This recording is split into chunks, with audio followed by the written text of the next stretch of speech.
You in this battle, man, I'll soon be dead. I'll glue your face to my dick so I can fuck with your head. I got metaphors coming through my pores. You probably never been in a battle before, so I hope you realize your mistake. There ain't no party, got some candles, this will be a piece of cake. Folks, welcome to the Before Hours podcast, an internet radio phenomenon hosted by an occasional morning person. I ask the most interesting people I know about their sleep, their routine, life, love, stress, setbacks, and whatever else comes to mind. If you want to talk to us, you could do so. You could DM me on Instagram, or you could email us, the Before Hours podcast at gmail.com. Tell us about your morning routine or anything else. But for now, we're going to have a great conversation with a comedian, a friend, and dare I say, a good man, Nathan Orton. How are you, Nathan?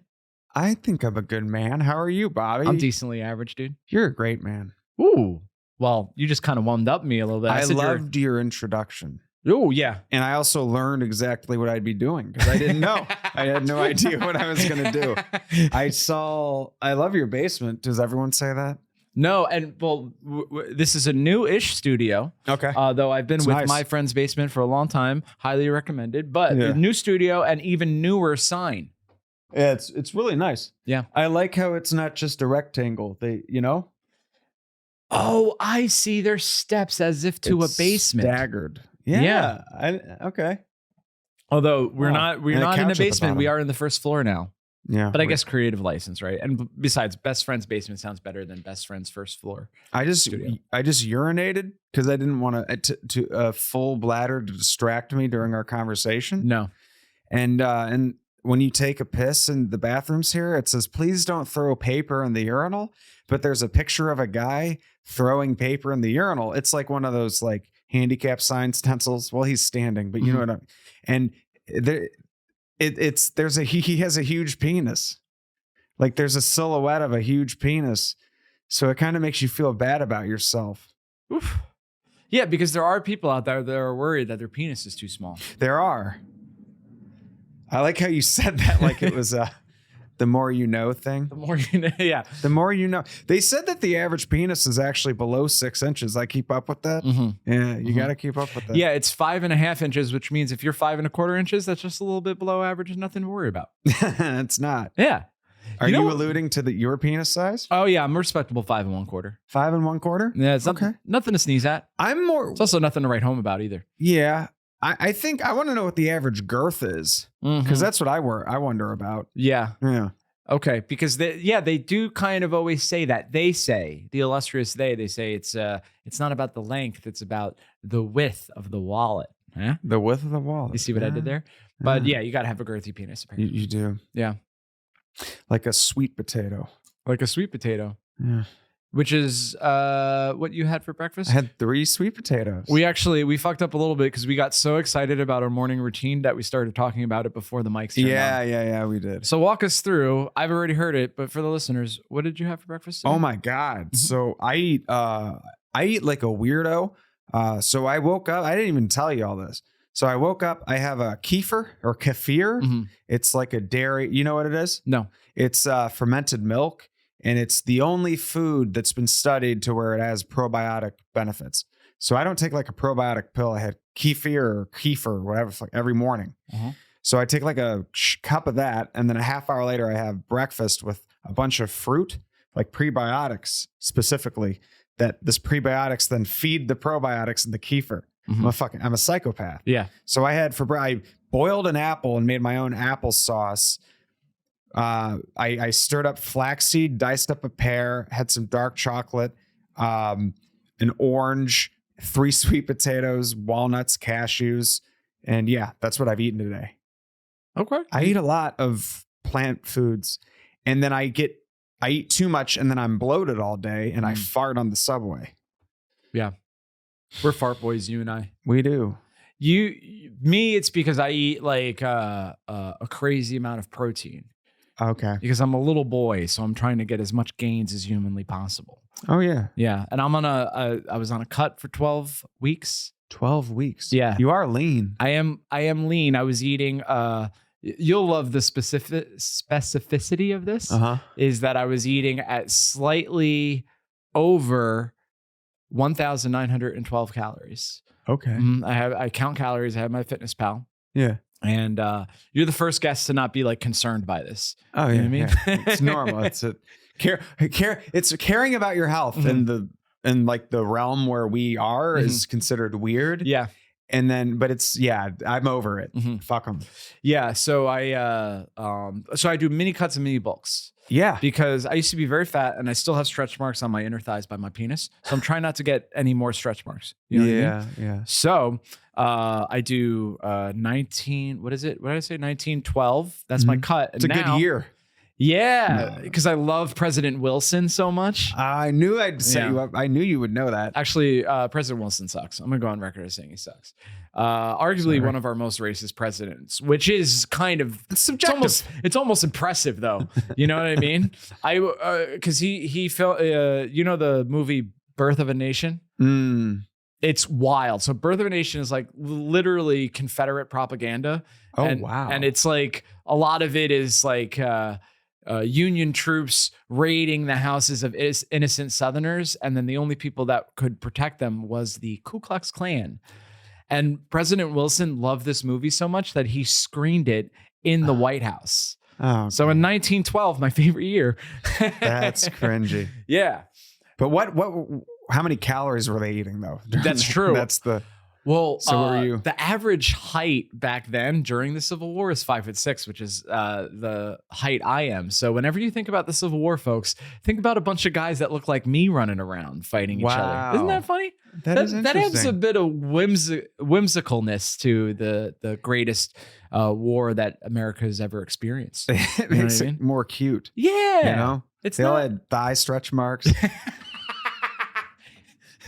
If they could build a time machine like a Civil War soldier and then come back to us talking about like you eating oranges and me like counting my calories, they'd be like, ugh, yeah, what the fuck? Yeah, and then they die of some disease while some guy drums next to them. I mean, that's. Did they really do that back then? They just had a guy like, "Hey, we're coming." That's so weird to me. Well, it was to keep time because they didn't have radios yet. Okay. So it'd be like, it's almost like keeping rhythm, so you know, like when at what step to march. So everybody would get there at the same time. That's interesting. But for some reason, they would have little boys do it. Yeah. Because they were like, they're too young to fight, but they could stand in the front. There's just like a pedophile who's like, this isn't. He's like, I don't want to fight either. I'll just watch him. I'll teach him how to drum in his tent.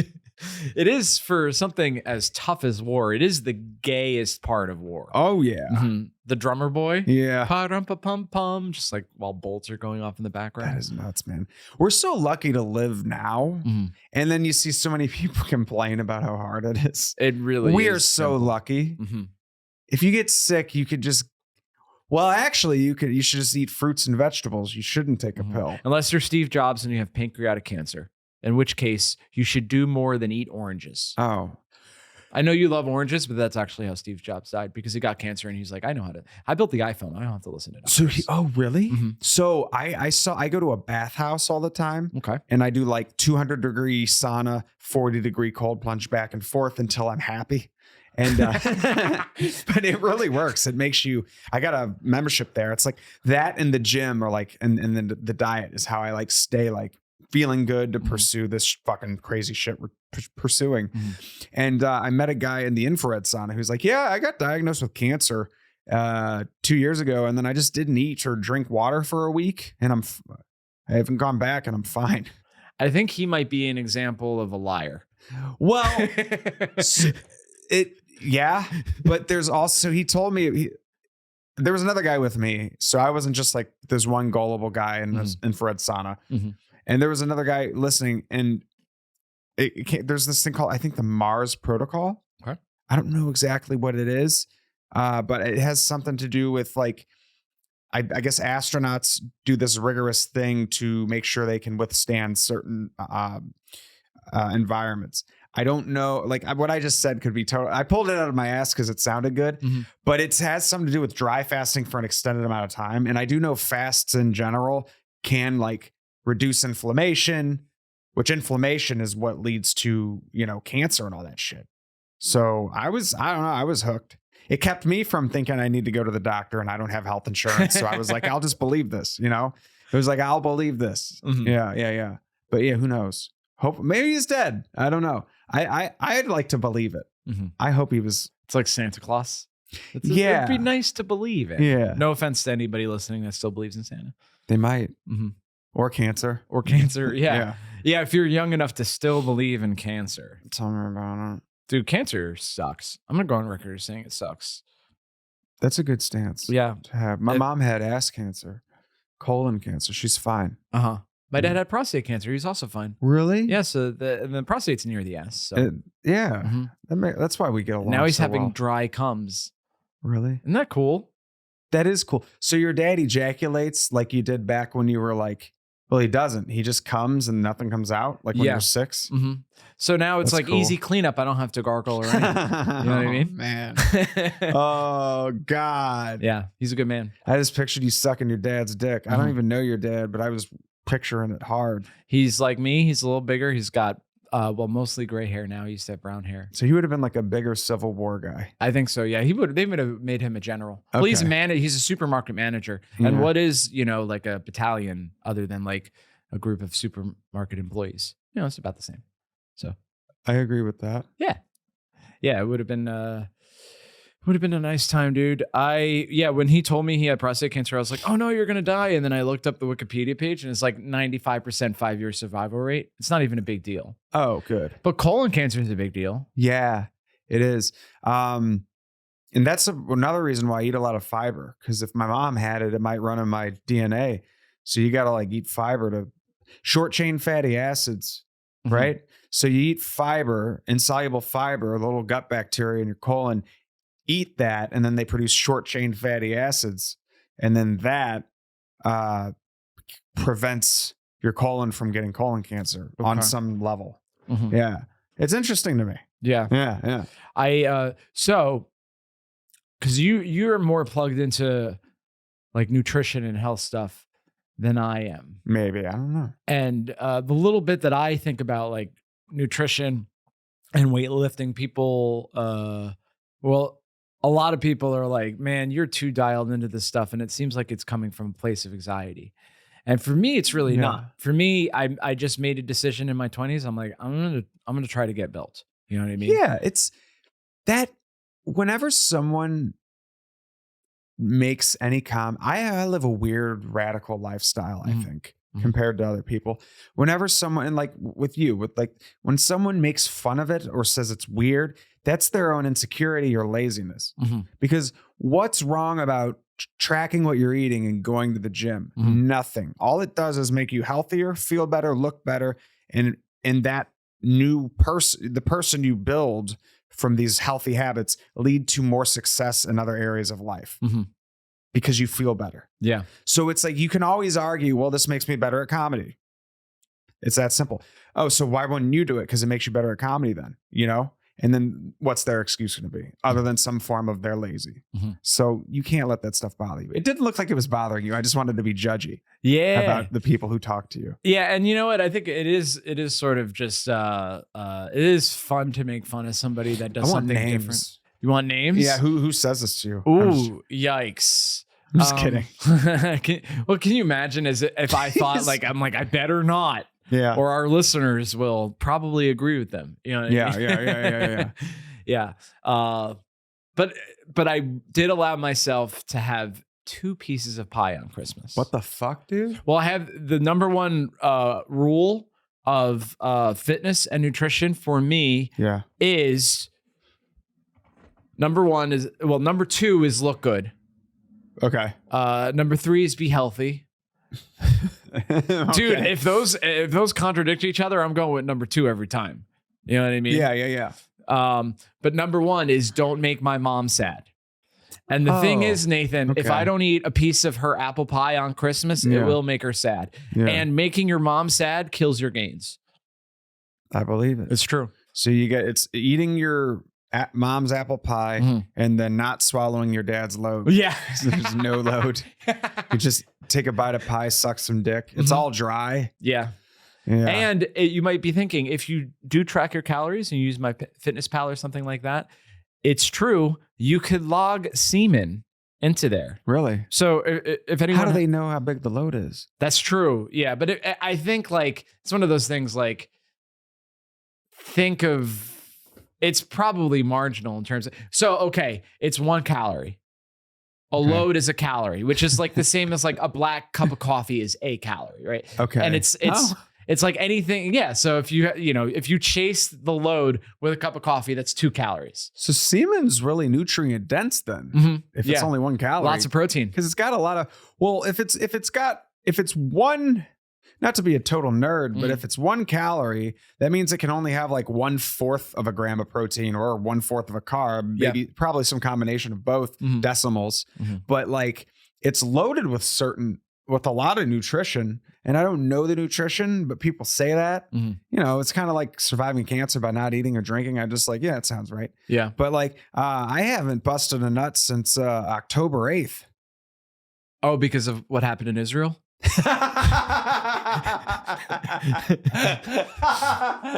Yeah. You're like, precisely. not until the whole situation is resolved. Yeah. What I like about that though is that, you know, the attack happened on October 7th. So you're like, all right, I got to get 1 more out. But then I'm fasting. That's fucking, I didn't even know that was the date of it. Oh my God. And I won't take sides. Yeah. But yeah, terrorism is pretty horrible. Terrorism is bad. It's so bad, terrorism. And hiding behind your civilians is terrible. Yeah. But bombing people is terrible. Any tragic loss of innocent life is terrible. And it's such a cowardly, easy stance. Yeah. But not as cowardly as terrorism or hiding behind your civilians. Yeah. Yeah. This is actually an anti-Hamas podcast. Okay. Well, I would hope. Which sounds like a joke, but if you do comedy in New York City, it's not that clear. Yeah. Oh my God. Yeah. I was in the subway. Look, look, there's been horrible things going on over there. And I'm not over there. And I open serious moment, like heartfelt, everyone who's going through anything, you know, tragedy. We'll get back to talking about come in a second, guys. Yeah. Well, like they can't come anymore. But no, like there's so many horrible things going on, and it's like it's hard to take a stance. But I know where people are coming from with either side. I just don't agree because I'm like, you got to like kind of like just be objective and look at the facts. But I've heard people walking through a subway going, Israel, go to hell. They tried to like make it rhyme. Like Israel, go to hell. And I'm like, how the fuck is that okay to say? Yeah.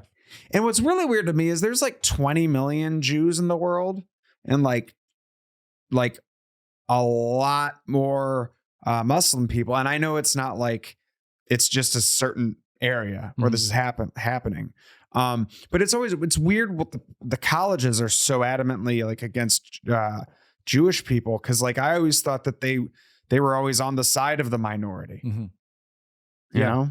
So it's just weird seeing like the picking and choosing of what to get outraged about. I mean, I just think it's a fucking horrible situation and I feel for everyone over there, but to like, just like, any like group of people just to totally be like, fuck them, unless they are like the terrorists, the people who are killing other people, but just to hate like innocent civilians on either side is weird to me. I don't get it. And my mom talks to like Palestinian children on Twitter because they're wrestling fans. And she gets like the lowdown and she's like, yeah, we got a bunch of money, but then Hamas took it. They use it for weapons and they hide behind us in hospitals and shit. It's fucked up. I mean, this is one little kid that might just be an adult from Australia just talking to my mom.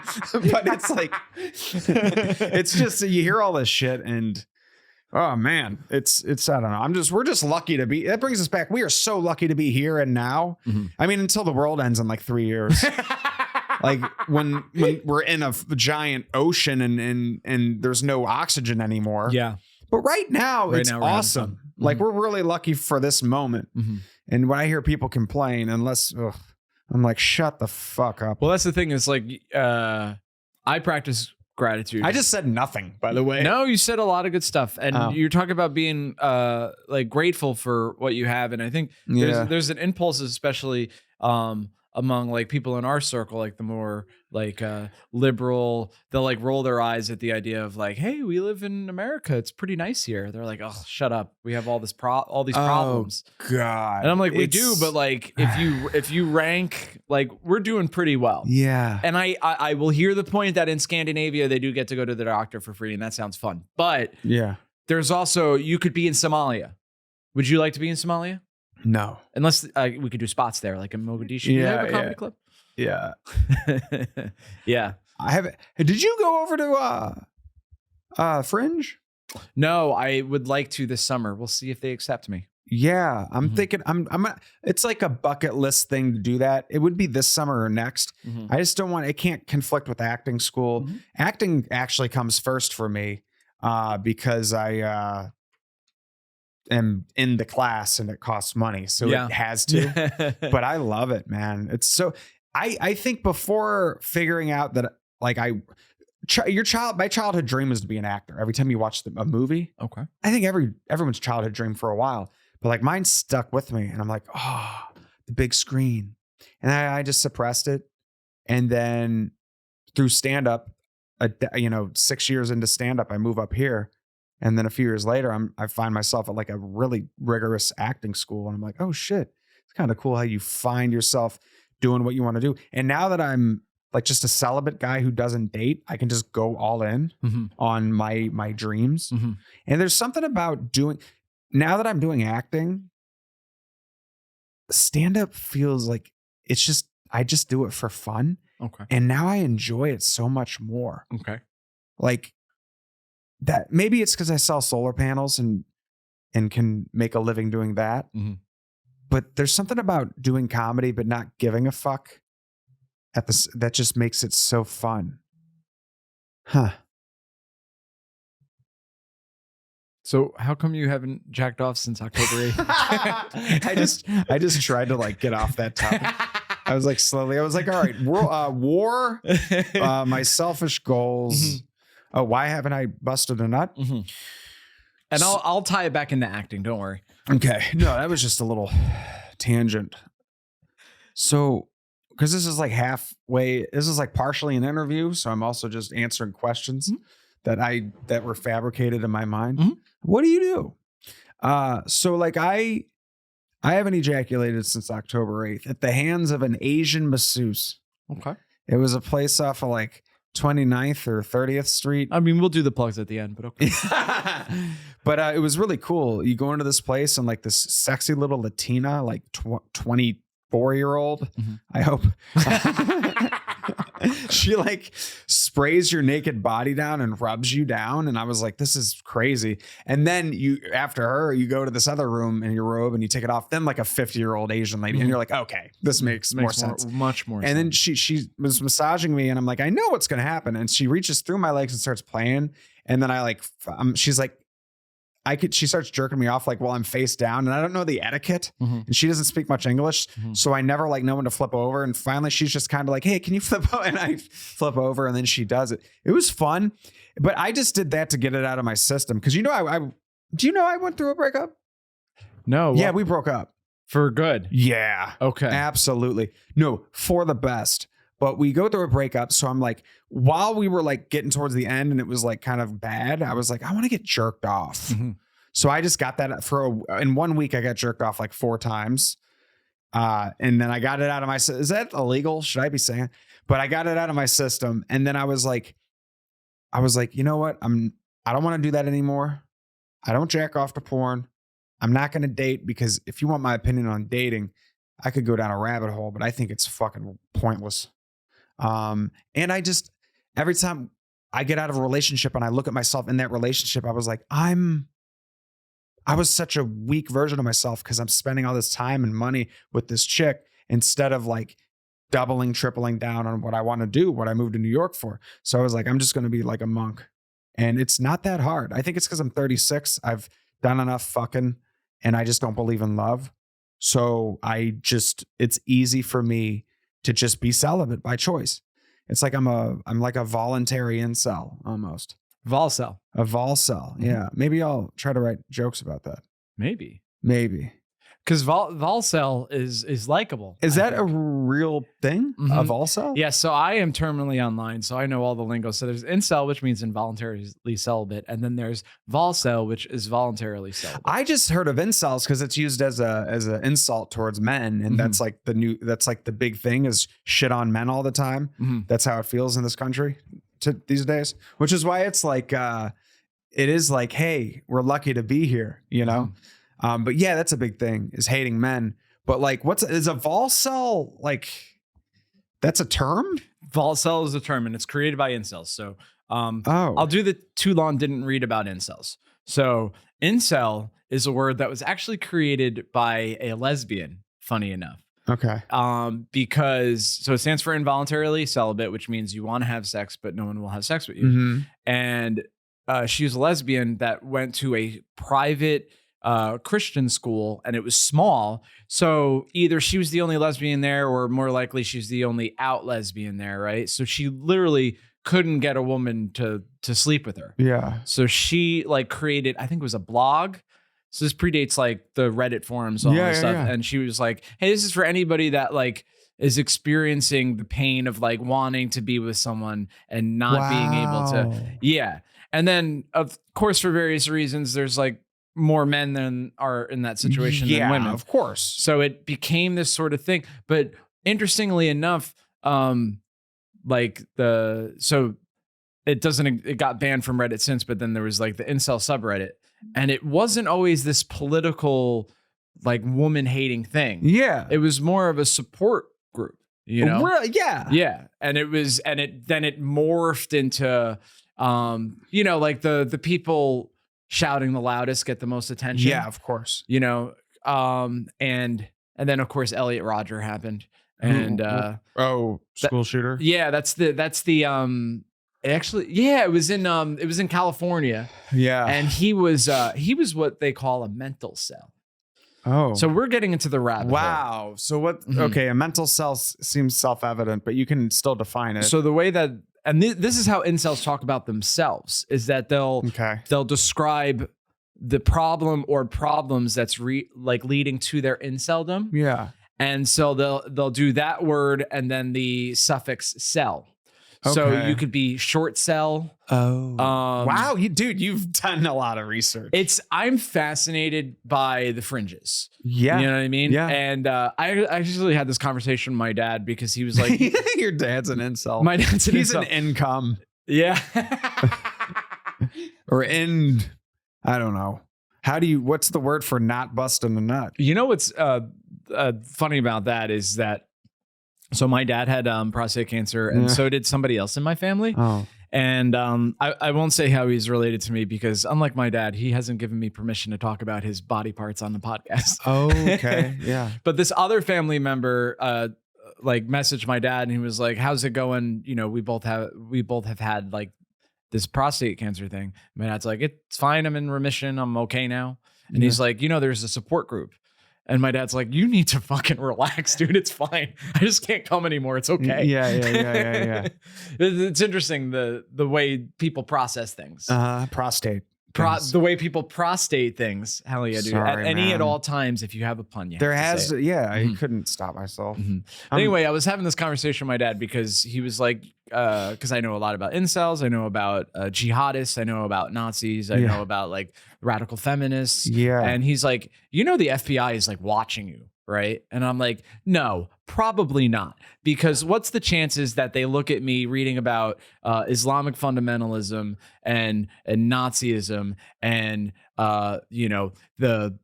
the Black Israelites and what's the chances that I'm all of those things? Yeah. What's more likely, that I'm all of those things, or I'm just interested in what crazy people think? Yeah, exactly. That's funny though. What's funny is Nazis, Black Israelites, and Islamic fundamentalists are all incels. Yeah, probably. No. I mean, even like Islamic fundamentalists, it's like, hey, you can get pussy, not in this life, but in the next. It's so okay. So I feel like if I'm the next thing to talk about for me on stage would be like just the choice to be celibate, but I feel like it's cringe because people are like, why are you feel like, but it's just unique. And I haven't heard comics talk about it. So it's like, could be my niche, something to work on. But like, I feel like it'll be hard to talk about, but I just feel like the automatic thing is everyone will be like, oh, he's an incel. And it's like, I don't care what people think, but I'm truly not an incel. Yeah. Obviously I've had, sex with women, but, but it's like, I hear it's great. It's fine. but but it's like now that I'm just choosing not to date and I don't want to go, I don't have dating apps. Like hookup culture is gross to me. I always was in relationships, so I never wore condoms. So like the thought of having to put on a condom, now I don't even want to fuck and I don't even know her. It's just weird. So I'm one of those guys. And it's like, I if I'm not having sex and I'm talking about it, I just feel like it's weird. So I gotta like find a way to like make it really funny. Cause right now it's just like something that I'm talking out with friends, not even on stage, because I don't even know what to say about it. But it's just a choice basically to be more productive and not waste my time and be, because I'm frivolous. When I'm dating a woman, I just swipe my card, traditional guy, you know, oh, it's on me. That's stupid. Then you're racking up like credit card debt going to like sushi, right? We're going to sushi. We're going to sushi after this. Nathan's paying. We'll split it. Oh, okay. Please. Yeah. Okay. But what's like a vol cell? I never came across that term. I hear incel as like, it just, everyone knows it by now. Who created vol cell? And like, do people take that seriously? Because I feel like a vol cell would be perceived as an incel who's in denial that no one will fuck them. So actually, vol cell came about. I'm gonna fart. You're gonna fart? Can I?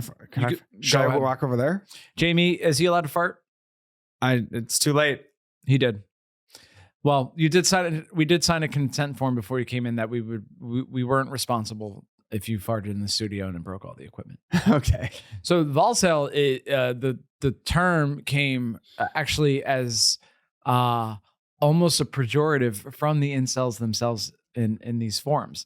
What? Because if you were, for example, there was this thing, fat cell is Volcel. And basically they were saying like, hey, if you were an incel because you're fat, that's solvable.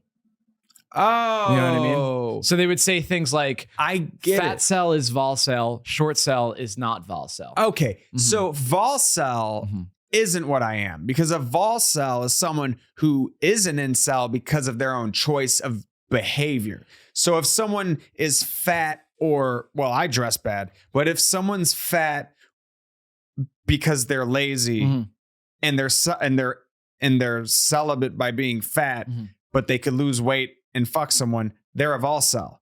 See, that's different than me, because I'm choosing not to have sex. I didn't want to put it this way. I'm sometimes rejecting sex. Ooh.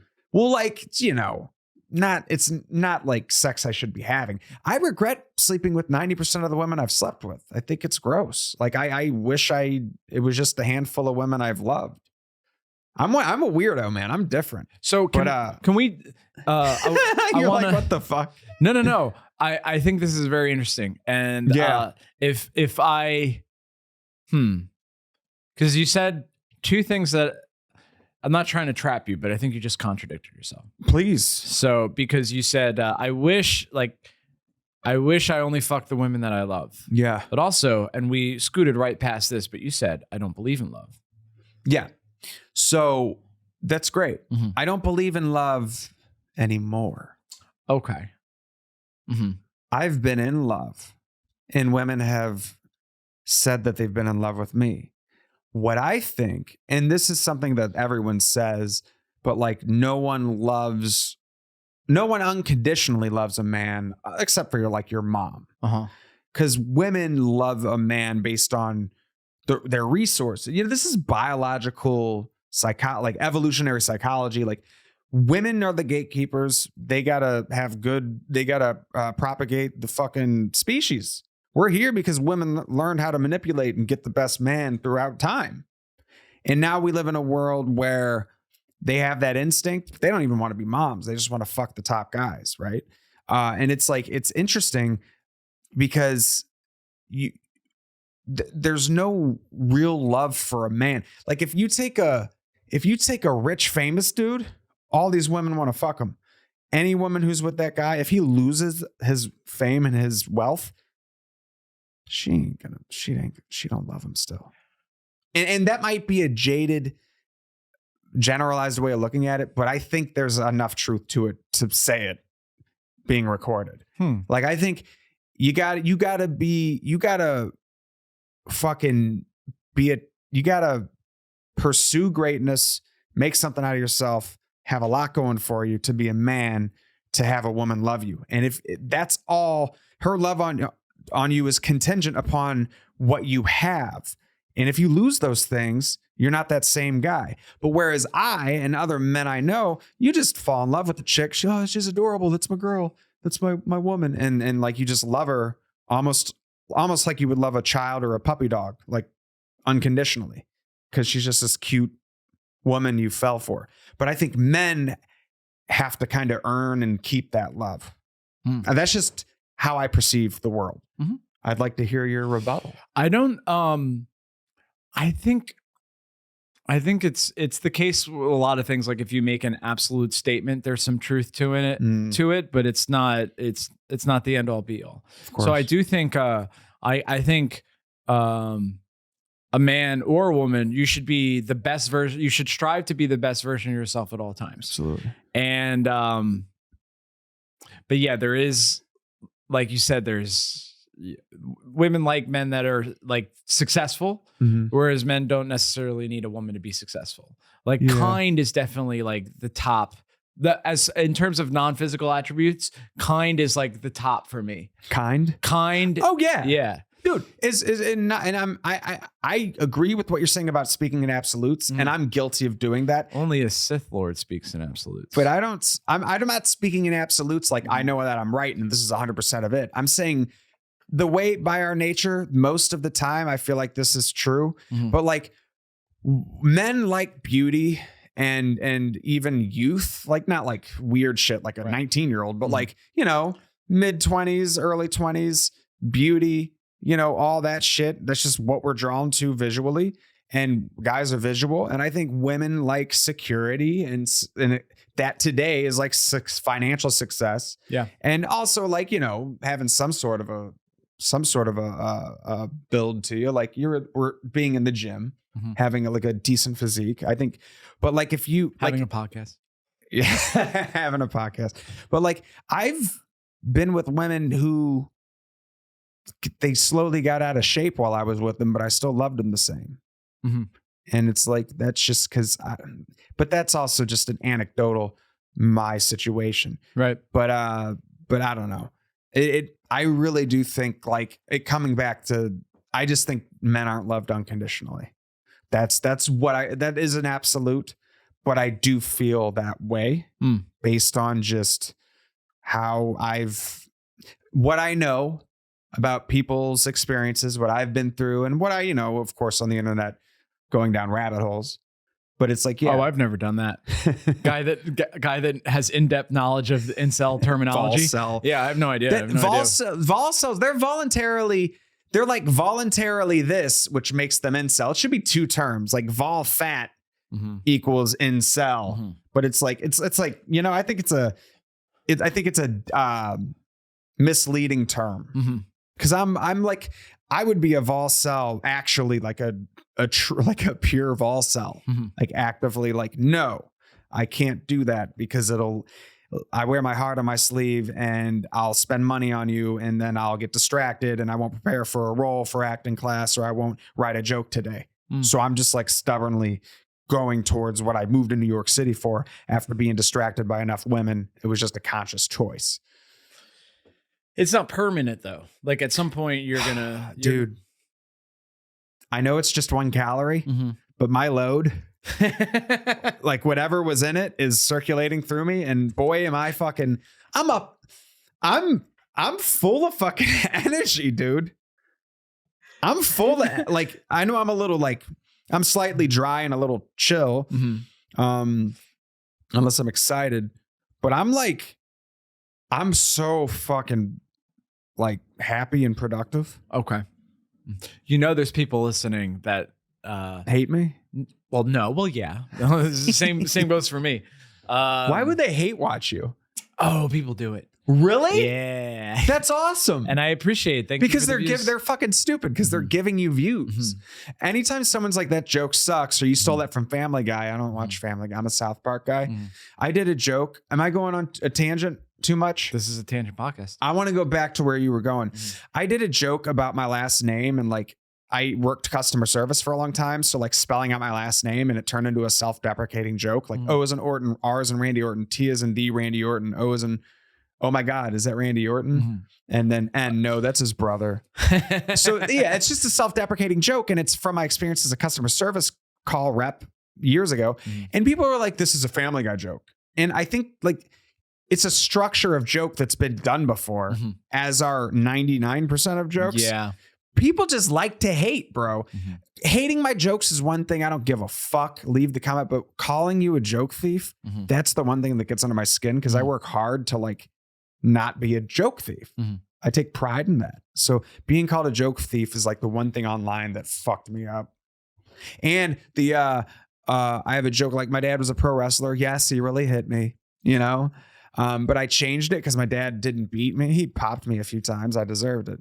But I was like, the best thing about having a pro wrestler dad is he doesn't really hit you. So I changed that joke, and then it got recorded and I put it out there. And it was like a Brian Regan joke, whose dad wasn't a pro wrestler. He just thought of the joke a long time ago. But it's like shit like that. It's like crazy. Yeah. It's like I have such a unique situation.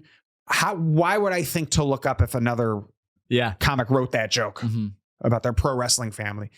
Anyways, people want you to hate this? I think that's like a portion of anything that's watched, that some amount of people are hate watching it. Interesting. You know, or you're so lovable and likable and orange and handsome and humble. Yeah, I don't know.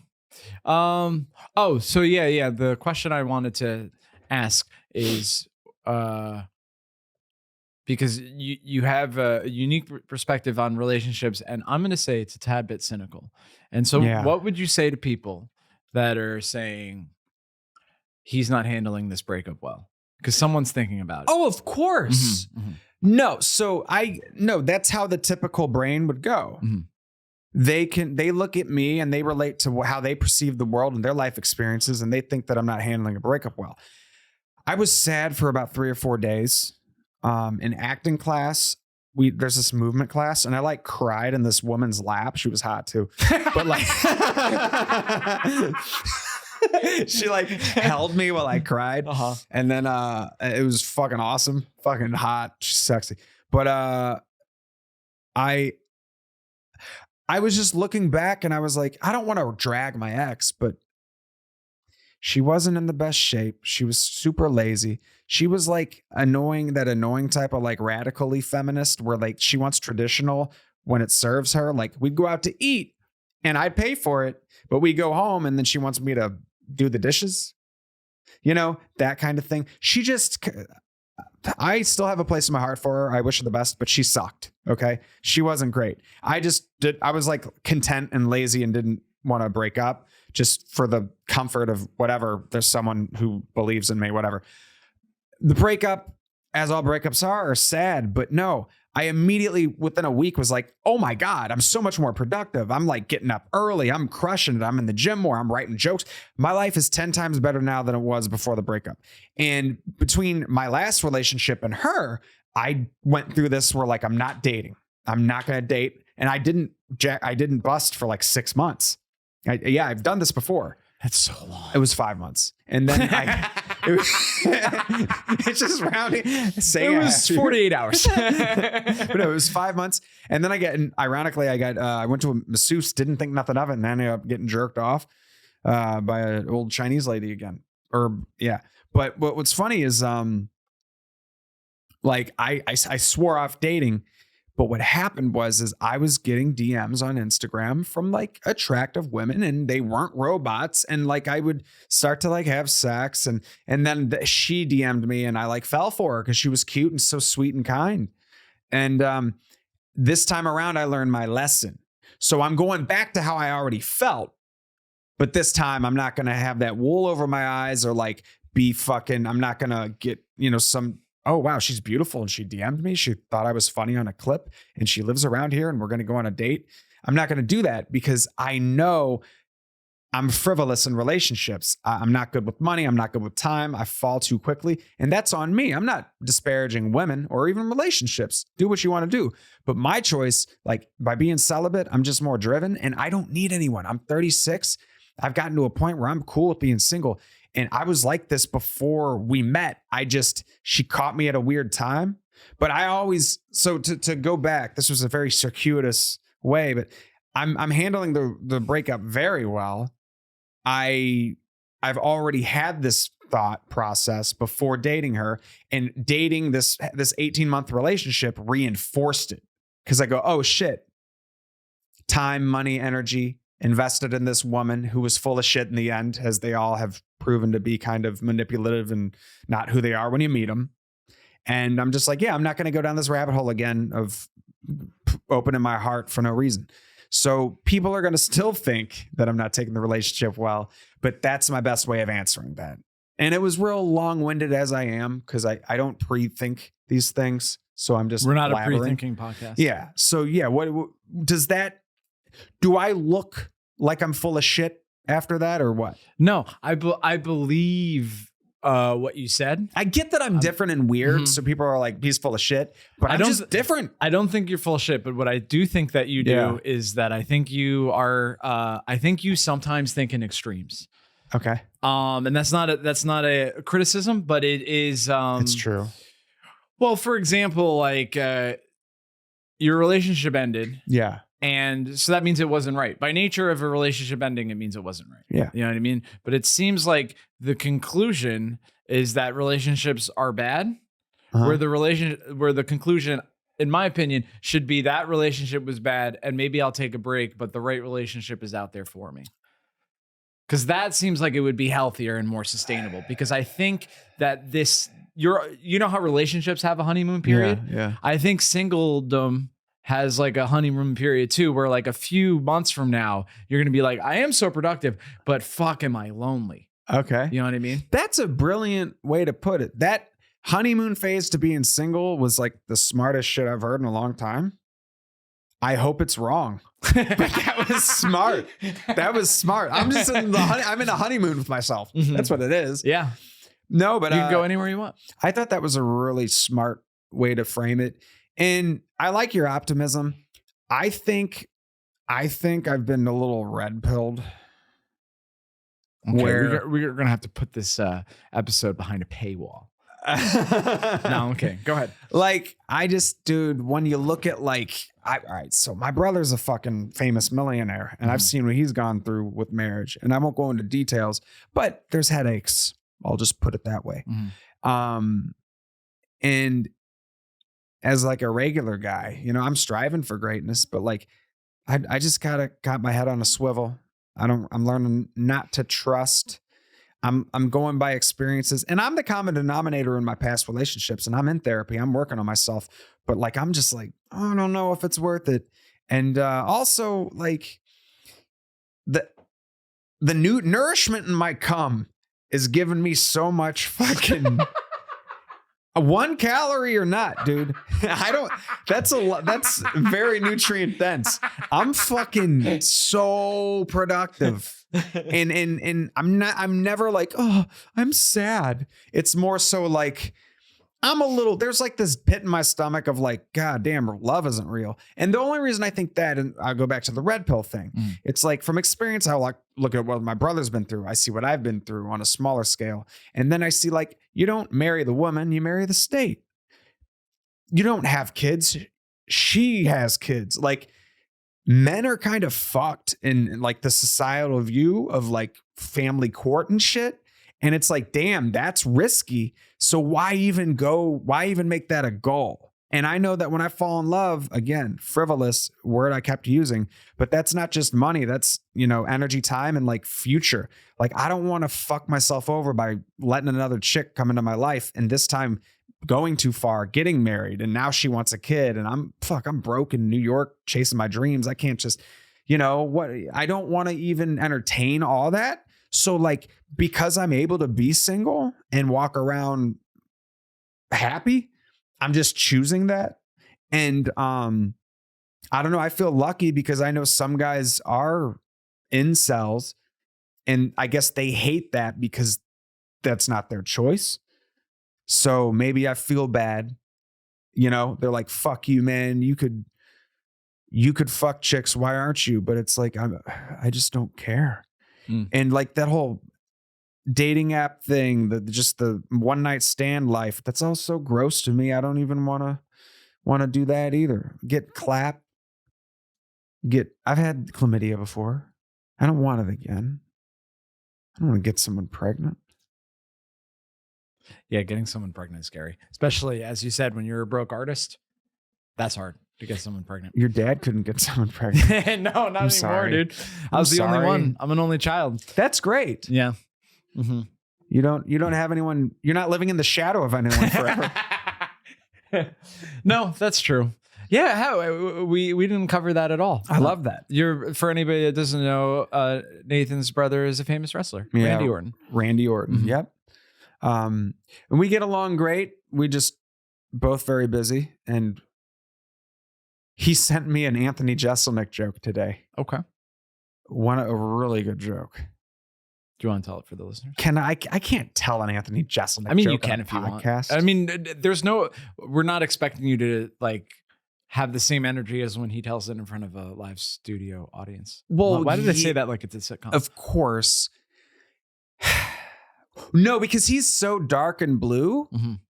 Me saying it on a podcast and someone clip, that's his opinion. Yeah. Fuck that, dude. I know the climate we're in, Okay, so your brother, but it's funny. your brother sent you Anthony a joke. Jeselnik's a great comedian. Mhm. We're gonna have him on soon. Maybe. So okay, your brother. I haven't seen him in a while. I have no idea what he's up to.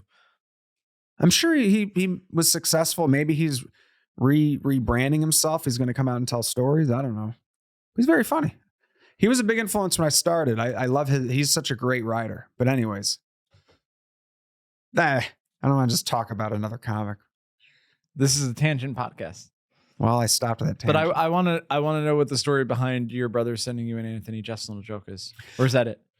Oh, it was just like I woke up to it. He saw the joke, thought it was funny. It's a 10-second joke. It's Anthony Jeselnik. So we have a dark sense of humor. It was racy.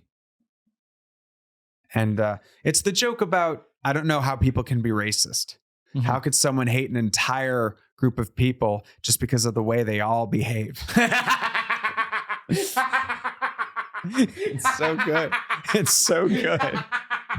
It's so good. Because like, you know, like it's like, fuck, that's funny. Very and funny. we all, we know why things are funny. Mhm. And that's why it's like, but he's a genius because he has this character where he gets away with saying shit like that. Mhm. He's a great writer, man. Mhm. That's funny. Just one word at the end. Mhm. Just, anyways.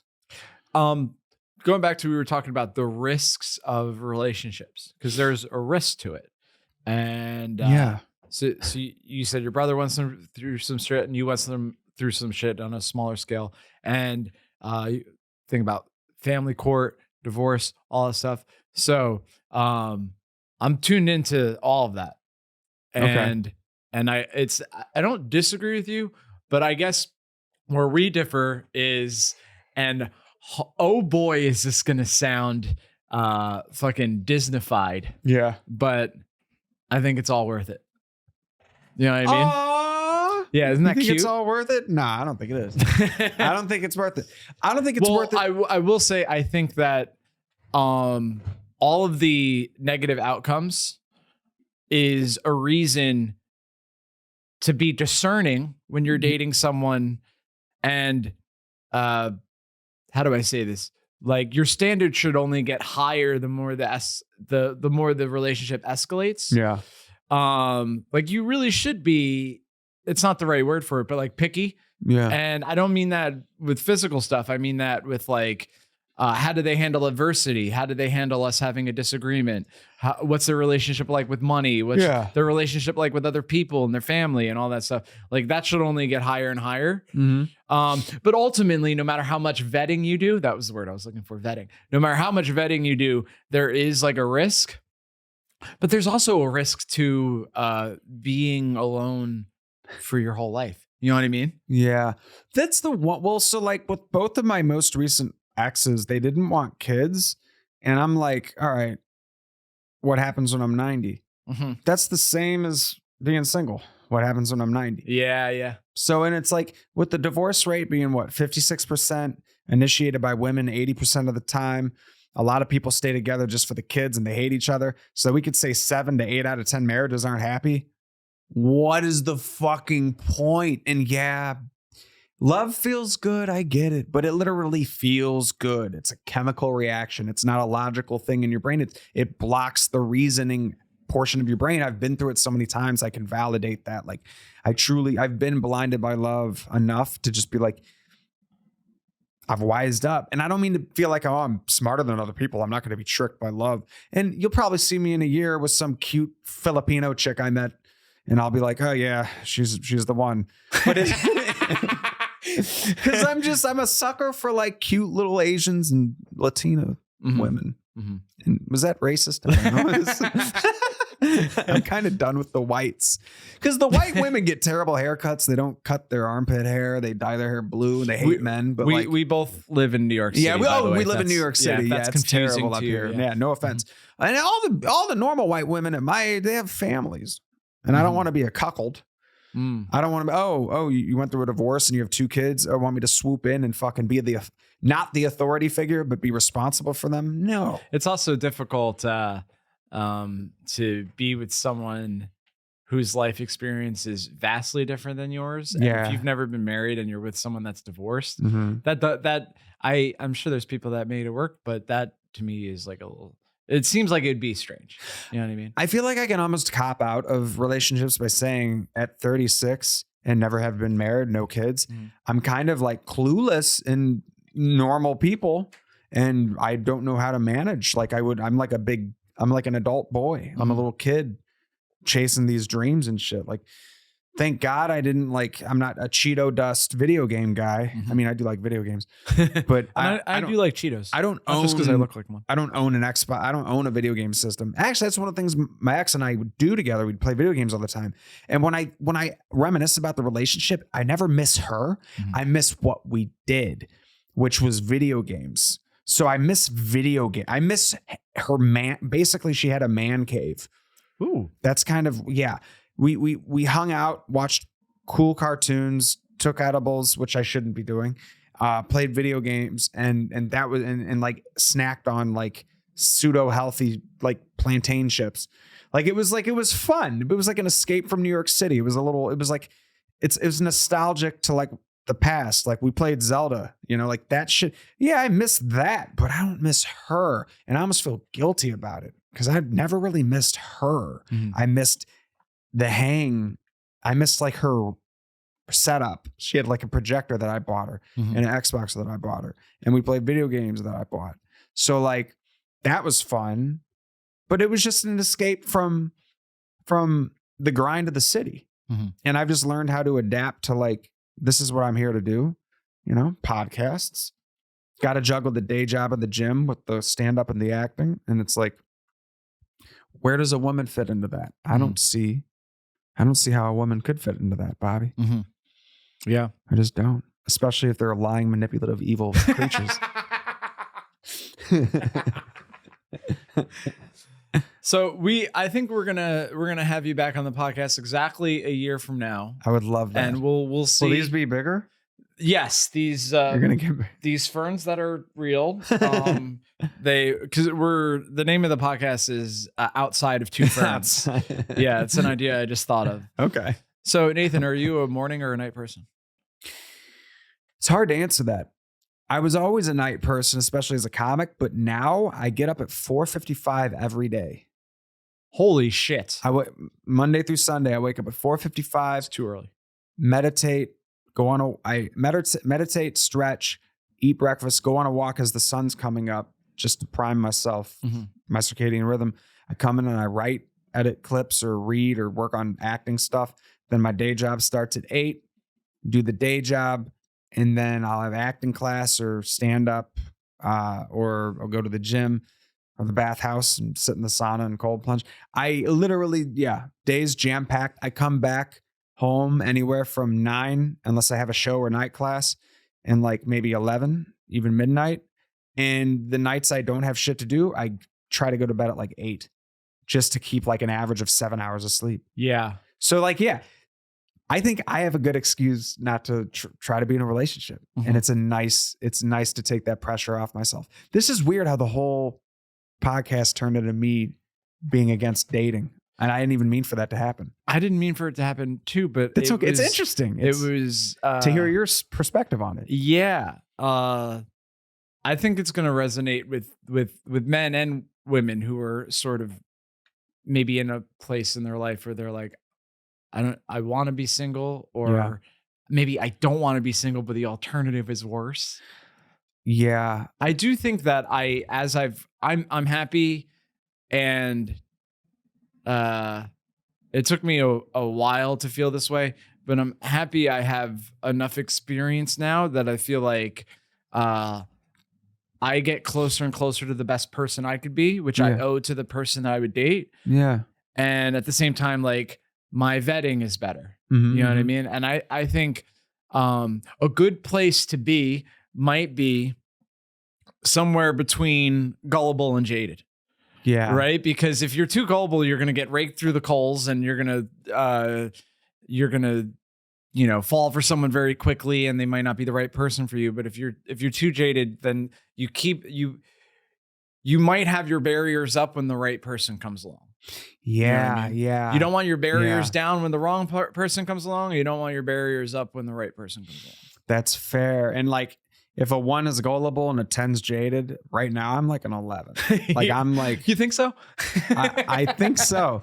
Yeah, but it's like, I don't know. Is it ever the right person when they're going to change and be mean after a year? I don't know. Like, I don't know.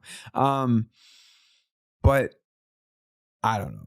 Wait, I had something, but it escaped. Maybe it's I ejaculated into my own brain. You might have ejaculated in your retrograde ejaculation. Yeah, it just shot up into my brain. I forgot. Yeah, usually it goes into or it's cancer that I don't know I have because I go to the sauna and think that cures it. Mm-hmm. Yeah. So guys, if you're a doctor and you want to give Nathan free medical advice, definitely slide into his DMs. Where can people do that, by the way? Oh yeah, Nathan Orton NYC on Instagram. I'm just now posting some clips from a gig I did. They're getting some nice comments about my brother, and I don't know. It would be nice for something to go viral, and that helps with the career.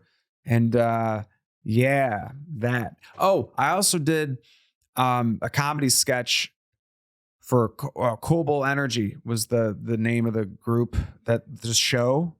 It's actually really it's really well done, and I got to be on 2 episodes. So if you go to Cobell Energy, Cobell Energy, you can check me out on there, and it's just overall good, like the episodes. But yeah, Nathan Orton NYC on Instagram and TikTok. Give me a follow, shoot me a DM about how I'm an incel and no one wants to fuck me anyways, and I'll give it a thumbs up and be sure to respond. But yeah, thanks for having me on, Bobs. Well, thanks for having me, Nathan. We'll have you back on a year from now, and we'll check in on you, and he'll be engaged. So definitely follow Nathan on everything, guys. And remember, early to bed, early to rise makes a man healthy, wealthy, and wise. And celibate. I'm just playing, night owls. You know I love you. Thank you.